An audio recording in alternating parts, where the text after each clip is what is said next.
میں مولانا روم کی ایک چھوٹی سی کہانی سنانا چاہوں گی. جی. ایک گڈریا مسجد میں نماز پڑھتا تھا تو گاؤں کے امام مسجد سے اس نے پوچھا کہ سرکار جو یہ میرے مویشی ہیں بھیڑ اور بکریاں ان کی چراگاہ دریا کے پار ہے, ہمارے گاؤں میں کوئی ان کے خوراک کا سامان نہیں, تو میں روزانہ جاتا ہوں تو مجھے کشتی کے 2 آنے دینے پڑتے جانے کے, 2 آنے دینے پڑتے, تو میرے تو بہت پیسے خرچ ہو جاتے. تو آپ بڑے پڑھے لکھے آدمی ہیں, اتنی بڑی بڑی باتیں بتاتے ہیں, آپ مجھے کوئی ایک چیز بتا دیں کہ میرے یہ پیسے بچ جائیں کشتی والے کو جو میں دیتا ہوں. مولانا نے سوچا میں اس گڈریے کو کیا سمجھاؤں گا, اس کی سمجھ میں کیا آئے گا. کہا بسم اللہ الرحمن الرحیم کہہ کے اپنے مویشی بھی اور خود بھی دریا میں اتر جایا کر. اگلے سے اس صاحب یقین نے, یہ بنیادی میں صاحب یقین نے جو ملا نے کہا تھا اس پہ اس نے بسم اللہ پڑھی, اپنا تہمد اپنی کمر سے باندھا, مویشیوں کو بھی اور خود بھی, اور دریا کے پار. آہا بے حد خوش, 2 آنے بچ گئے, میرے بچوں کا کھانا اچھا آ جائے گا. واپس بھی ایسے ہی آ گیا.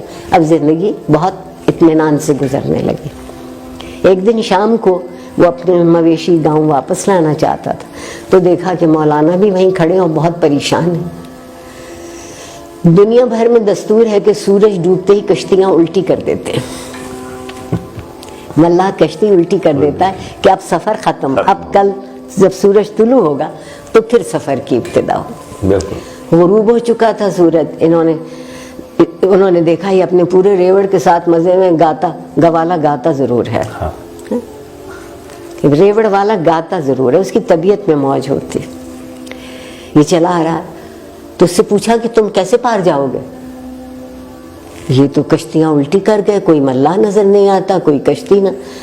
اس نے کہا واہ مولوی صاحب واہ, مجھے تو آپ نے ہی بتایا تھا کہ بسم اللہ پڑھ کے دریا میں خود بھی اتر جانا, مویشی بھی ہو تم پار ہو جاؤ.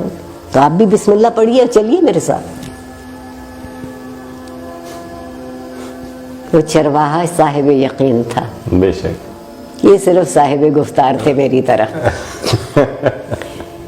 انہوں نے بسم اللہ پڑھی, ذرا سا پانی گہرا ہوا تو ڈوبنے لگے, بہت چیخے چلائے. چرواہا واپس آیا, آگے نکل گیا تھا, واپس آیا, کیا ہوا خیر ہے. کہنے لگا میں کیسے, میں تو ڈوب رہا ہوں, میں تو مر رہا ہوں, میں تو یہ کر. اس نے کہا خیر. اس نے انہیں اٹھایا, اپنے کندھے پر رکھا, اور جب ساحل پہ لا کے کنارے پہ اتارا, کہا مولوی صاحب یہ بسم اللہ تو آپ نے ہی مجھے بتائی تھی, تو آپ سے کیوں نہ دریا پار ہوا. انہوں نے کہا کہ جس یقین سے تم پڑھتے ہو وہ میرے پاس نہیں. وہ یقین زندگی کی مشکل حل کرنے کے لیے پہلی چیز یقین ہے. واہ واہ واہ. اور یقین تک پہنچنے کے لیے دوسری چیز متحد ہو جانا. بے شک. ریوڑ کچھ کہتا ہے نا, ایک علامت. ہاں بالکل. یہ نہیں ہے کہ 4 بکریاں اتر گئیں تو باقی ٹھٹکی ہوئی پیچھے کھڑی ہے. اور اگر آپ یہاں تک پہنچے ہیں تو پھر زندگی میں تنظیم ہو سکتی ہے. واہ واہ واہ. اگر آپ کبھی اکٹھے نہ ہوں, کبھی یقین پورا نہ ہو, تو آپ منظم بھی کبھی نہیں ہوں گے.